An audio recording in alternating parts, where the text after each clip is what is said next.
ہمارے جو رہبران ہیں یا جو بڑے اداروں کے سربراہان ہیں، کل وزیر اعظم صاحب کا بھی کہنا تھا کراچی میں کہ کراچی میں 450 ٹارگٹ کلرز ان کے خلاف آپریشن کیا جائے۔ یہاں پر افتخار چودھری صاحب کا فرمانا کہ سیکیورٹی سے بڑھ کر کوئی مسئلہ نہیں ہے۔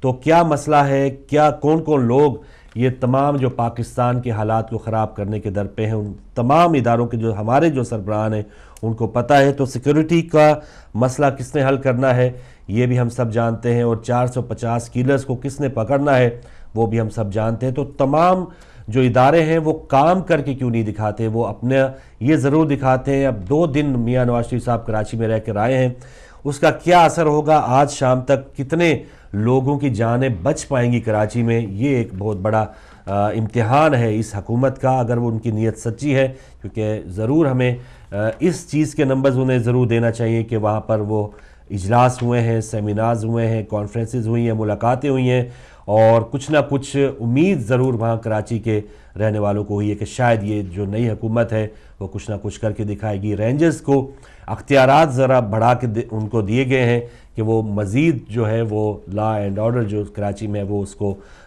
نافذ کر سکے، تو اختیارات تھوڑے سے بڑھائے رینجرز کے۔ فوج کا جو ایک سوال تھا کہ فوج وہاں پر جائے، جو مطالبہ تھا اس کو فی الحال رد کر دیا ہے اس حکومت نے۔ بہرحال جان بچنی چاہیے لوگوں کی، فوج کے ذریعے، رینجرز کے ذریعے یا پولیس کے ذریعے یا ویسی اپنے کچھ انسانیت کے ذریعے اگر لوگ خود ہی سوچ لیں کہ ایک دوسرے کو مارنا کہیں بھی کسی بھی مذہب میں جائز نہیں ہے تو سب سے اچھی بات تو یہی ہے۔ لیکن کچھ ایسے لوگ جو جانور بن چکے ہیں، انسان سے نیچے اتر کے بلکہ جانور سے بھی بدتر ہو چکے ہیں، ان کو صرف قانون یا ایک سزا جو ہے وہ اس کو اس سے باز رکھ سکتی ہے یا اس سے روک سکتی ہے، اور ان جانوروں سے بھی بدتر وحشیوں سے ان امن پسند لوگوں کو بچا سکتی ہے جب وہ وحشی جو ہیں وہ کسی صحیح ٹھکانے پہ ہوں گے۔ تو بہت سے کام کرنے کے ہیں، اداروں کے سربراہان کہتے ضرور ہیں کہ یہ مسائل ہیں، مسائل کو حل کرنے کے لیے عوام نے یا کسی انداز میں آپ کو اقتدار دیا ہے، طاقت دی ہے، تو پھر یہ طاقت اگر آپ نے یوز نہیں کی ان لوگوں کے لیے تو پھر آپ کی اس طاقت کا، اس منصب کا کوئی فائدہ نہیں ہوگا۔ آپ کو یہاں بھی امتحان دینا ہوگا، اور پھر اللہ تعالیٰ کے ہاں وہاں بھی ضرور آپ کے پاس کوئی بھی اختیار ہے اس کا آپ کو سوال، اس کا جواب ضرور دینا ہوگا۔ جی، سابق وزیر اعظم بھی شریک ہیں، یہی ایک تازہ ترین خبر ہے ایوان وزیر اعظم میں صدر زرداری صاحب کے، جنہوں نے بس 2 دن کے مہمان ہیں، اب ایوان صدر میں 2 دن کے صدر رہ چکے ہیں، تو ان کی آخری ملاقاتیں جاری ہیں، ظہران عشائیے جاری ہیں۔ کل کے عشائیے میں خورشید شاہ کی طرف سے جو اپوزیشن لیڈر ہیں، ان کے پارٹی کے بھی رکن ہیں، ان کا یہ کہنا تھا کہ سوئس کیسز کا پہلے بھی مقابلہ کیا، اب بھی کروں گا۔ تو اس میں بالکل سچائی ضرور ہے، ہم بات تو ضرور کرتے ہیں غبن کی، کرپشن کی، لیکن کیا وجہ ہے کہ 8-10 سال ہو گئے صدر زرداری صاحب پہ اس طرح کے کیسز پہلے بنتے آئے ہیں، اس پر ابھی تک کوئی ثابت کیوں نہیں ہو پایا؟ اور سوئس کیسز، یہ خط لکھے گئے نہ لکھے گئے، اس حوالے سے اب یہ جو موجودہ حکومت ہے اس کے پاس تمام اختیارات ہوں گے کہ وہ یہ جو کیسز ہیں اس کو واقعی نپٹانے کی صلاحیت رکھتی ہے یا کوشش کرتی ہے، یا ایک فرینڈلی اپوزیشن نے جس طرح پہلے کردار ادا کیا تھا، اب ایک اور نئی فرینڈلی اپوزیشن نون لیگ کو مل رہی ہے، کیونکہ خورشید شاہ صاحب نے ملاقات کی ہے نواز شریف صاحب سے بھی، اور آئندہ کے نیب کے جو چیئرمین ہیں ان کو کس کو مقرر کیا جائے گا اس پر بھی مشاورت کی گئی ہے۔ تو اس پر یہ بہت سے سوالات ہیں کہ پہلے بھی مشاورت کے ساتھ فخر الدین جی ابراہیم صاحب کو لایا گیا، اور پھر ہمارے ہاں کیسے الیکشن ہوئے، تمام لوگ آپ جانتے ہیں کہ کتنی شفافیت اس میں موجود تھی۔ تو کیا کوئی ایسے ہی نیب کا نیا کوئی چیئرمین آ جائے گا؟ بخاری صاحب، فصیح الدین بخاری صاحب بھی اس سے پہلے رہے ہیں، تو کوئی بھی پکڑ دھکڑ، اتنے بڑے بڑے رحمان ملک صاحب کی تصاویر دیکھیں، وہ فائلوں کے انبار لگائے بیٹھے ہیں۔ شہباز شریف صاحب بھی کہتے تھے کہ میں گلیوں میں گھسیٹوں گا، زرداری صاحب کا نے جو ایک ایک پیسہ لوٹا ہے وہ عوام کے اندر واپس لاؤں گا۔ تو یہ وہ وقت ہے کہ جب عوام میں منتظر ہے، وہ امید سے ہے، دیکھ رہی ہے کہ یہ جو ہمارے لیڈر جو اتنے بلند و بانگ جو دعوے کرتے تھے اس کا اب عمل کرنے کا وقت آ چکا ہے۔ تو یہ لیڈر جو ہے کہ اب دوبارہ گیو اینڈ ٹیک کے ذریعے نیب کا ایک ایسا چیئرمین لگا دیا جائے گا کہ جو کسی کو بھی نہیں پکڑے گا، یا واقعی ایک خود مختار جو چیئرمین ہے وہ ہو، اور پھر وہ بغیر کسی تمیز کے، بغیر کسی ڈر کے، وہ جس کو چاہے اس کی جو فائل چیک کر سکتا ہے، اس کے کیسز چیک کر سکتا ہے، اس کو گرفتار کر سکتا ہے۔ تو اب دیکھیں کہ نیب کا جو چیئرمین ہے، کچھ لوگ تو کہہ رہے ہیں کہ نیب کا چیئرمین آئے گا ہی نہیں، اور اگر آئے گا تو وہ پھر ایسا آئے گا کہ بالکل خاموشی کے انداز میں یہ 4-5 سال مزید پورے ہو جائیں گے۔ وقت آنے پہ ایک دوسرے پہ الزامات بھی لگائیں گے، اخباری سطح پہ یہ تمام جو ہے وہ مدبھیڑ نظر آئے گی، لیکن پھر بھی جو حقیقت ہے وہ کہیں بٹوین دا لائنز یا کہیں بیہائنڈ دا سینز ان میں جو انڈرسٹینڈنگ ہے وہ اسی کو کنٹینیو رکھیں گے۔ آئی ایم ایف نے پاکستان کے لیے 6.68 ارب ڈالر قرض کی منظوری دے دی ہے۔ تو یہ جو ہمارے سربراہان ہیں لگاتار قرض پہ قرض لیے جا رہے ہیں، اور کہنے کو تو یہی کہہ رہے ہیں کہ ہم مسائل سے پاکستانی عوام کو نکالیں گے، مہنگائی کے جو ایک بھوت ہے اس سے نکالیں گے، لیکن اب مزید قرضہ آئی ایم ایف نے منظور کر لیا ہے پاکستانی عوام کے سروں پر۔ 6.68 ارب ڈالر جو ہے وہ قرض لیا گیا ہے، اور کہاں یہ قرض استعمال ہوگا، کتنے کھرب جو ڈالرز ہیں، کتنے کھرب اور ارب جو ڈالرز ہیں وہ ہمارے سربراہان انہوں نے لوٹ لیے ہیں، لیکن عوام تک یہ تمام مقروض قوم کو کوئی اس کا فائدہ نہیں ہوا۔ تو اس حوالے سے نئی قسط جاری ہوگی، اور اب دیکھیں کہ حکومت جو ہے وہ اس کو کس انداز میں خرچ کرے گی۔ بہت سے بڑے بڑے ادارے ہیں، پی آئی اے ہے، اس کے علاوہ ریلوے ہے۔ پی آئی اے کے حوالے سے ایک حیرت انگیز آپ کو بات بتاؤ، قومی اسمبلی میں وقفہ سوالات میں بتایا گیا کہ پی آئی اے میں آپریشنل طیاروں کی تعداد اس وقت 22 ہے، یعنی صرف 22 طیارے آپریشنل ہیں جو مسافروں کو ایک جگہ سے دوسری جگہ پہنچا رہے ہیں اس وقت۔ تو اس میں کتنے پائلٹس آپ کے اندازے میں ہو سکتے ہیں کہ 22 طیاروں کو چلانے کے لیے پی آئی اے کو کتنے طیاروں کی ضرورت ہوگی؟ چلے اگر ہر طیارے میں 3 پائلٹ اگر لگائیں یا ان کی شفٹوں کو چینج کیا جائے تو زیادہ سے زیادہ ہمارے پاس 100 پائلٹس بہت زیادہ ہوں تو 100 پائلٹس پی آئی اے کے ہونے چاہیے اگر بہت زیادہ سہولت دینی ہو ہمارے پائلٹس کو۔ لیکن قومی اسمبلی میں بتایا گیا ہے، اور یہ بھی ایک وزیر کی طرف سے بتایا گیا کہ اس وقت 600 پائلٹ پی آئی اے کے نوکری میں وہ شامل ہیں، اور وہ تنخواہیں لے رہے ہیں، ان کی تنخواہیں بھی ہزاروں میں نہیں ہے۔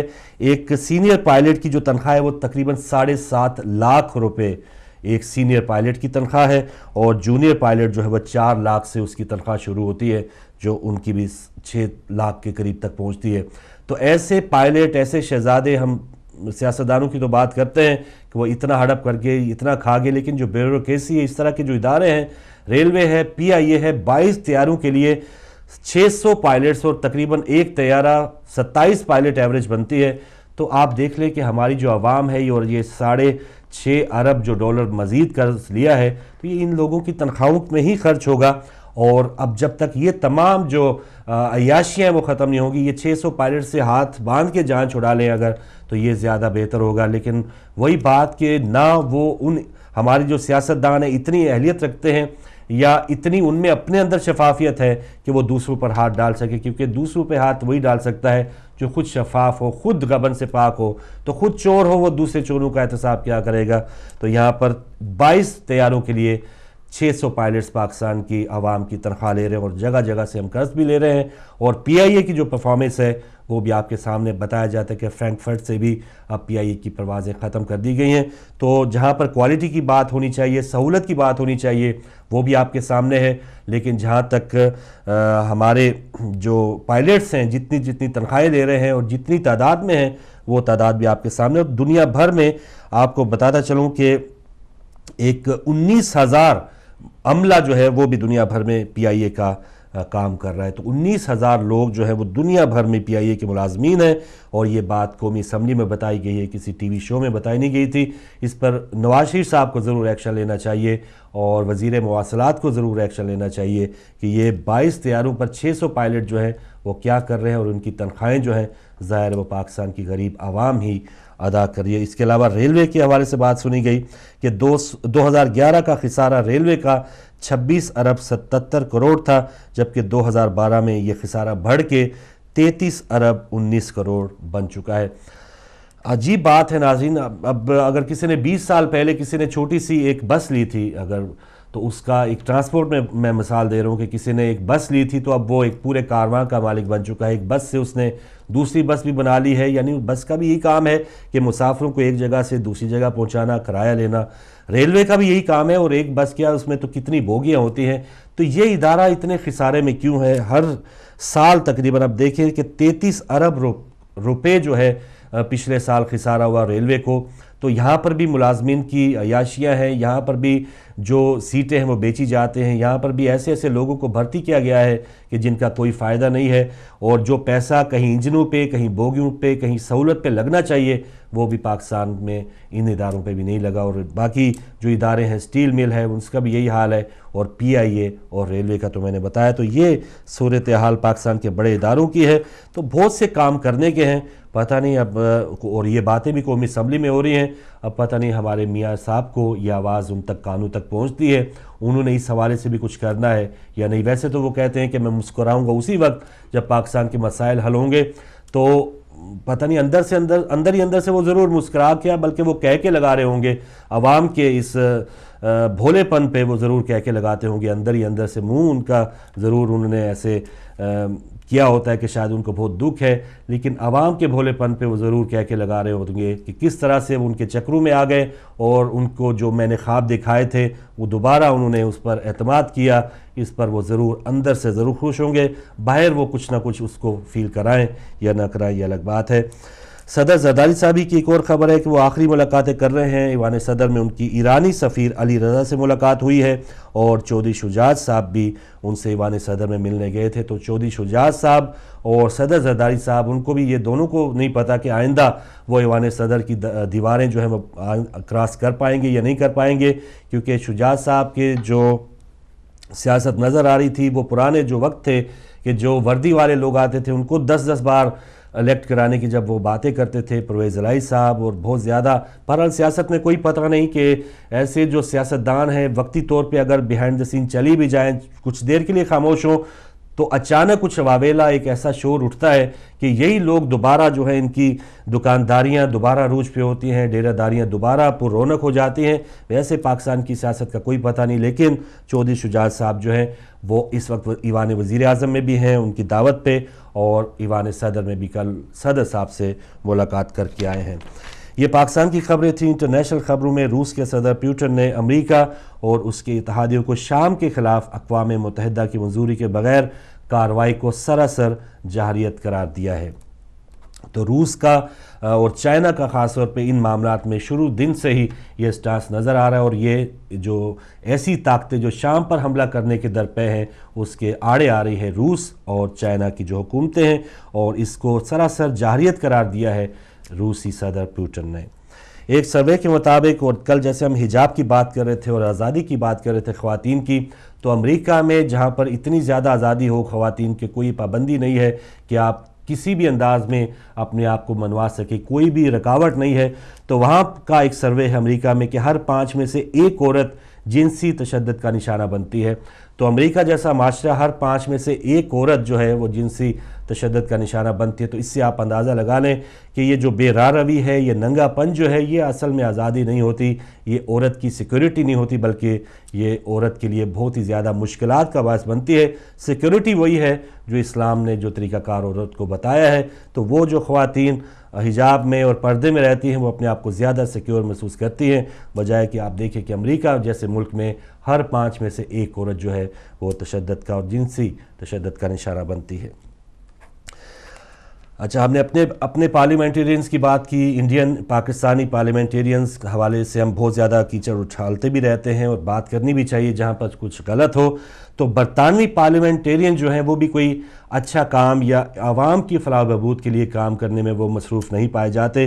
برطانوی پارلیمنٹ کے سرکاری ریکارڈ کے مطابق اراکین پارلیمنٹ اور عملے نے گزشتہ 3 لاکھ بار کوششیں کی ہیں، گزشتہ سال 3 لاکھ بار کیا کوششیں کی ہیں انہوں نے، پارلیمنٹیرینز نے، اور جو پارلیمنٹ کا جو عملہ ہے اس نے کیا کوششیں کی ہیں۔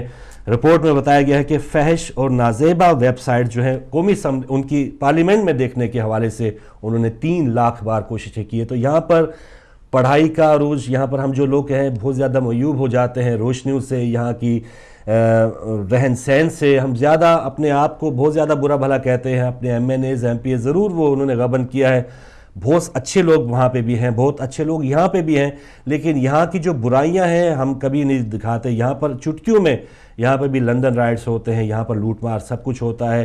آپ شام کو باہر نکلیں آپ کو کہیں سے بھی چاقو پڑ سکتا ہے. یہاں پر بھی اس طرح کے جرائم ضرور ہے، لیکن یہاں ہم عموماً انڈین اور پاکستانی اپنے رشتہ داروں کو وہاں پر ایسے بتاتے ہیں کہ یہاں پر تو کچھ بھی نہیں ہوتا، اور یہاں پر تو واہ کیا کہنے لندن کے اور کیا کہنے یہاں کی عوامی جو لیڈرز ہیں. تو یہاں پر عوامی جو لیڈرز ہیں، عوامی جو قیادت ہے، پارلیمنٹ میں بیٹھ کے 3 لاکھ بار انہوں نے کوششیں کی ہیں کہ وہ کوئی فحش ویب سائٹ کو اٹیمپٹ کر پائیں، وہ دیکھ پائیں. تو یہ خدمت بھی یہاں کے پارلیمنٹیرینز یہاں کی عوام کی کرتے ہیں. تو اس کو بھی ہماری عوام میں ضرور اپنے ادھر کے جو پاکستانی ہیں، انڈیا کے جو رہنے والے ہیں، ان کو بتانا ہے کہ جو گند ہے وہ یہاں بھی ہے، وہاں بھی ہے، اور وہاں پہ بھی اچھے لوگ ہیں، یہاں پہ بھی اچھے لوگ ہیں. اب دنیا سکڑتی جا رہی ہے.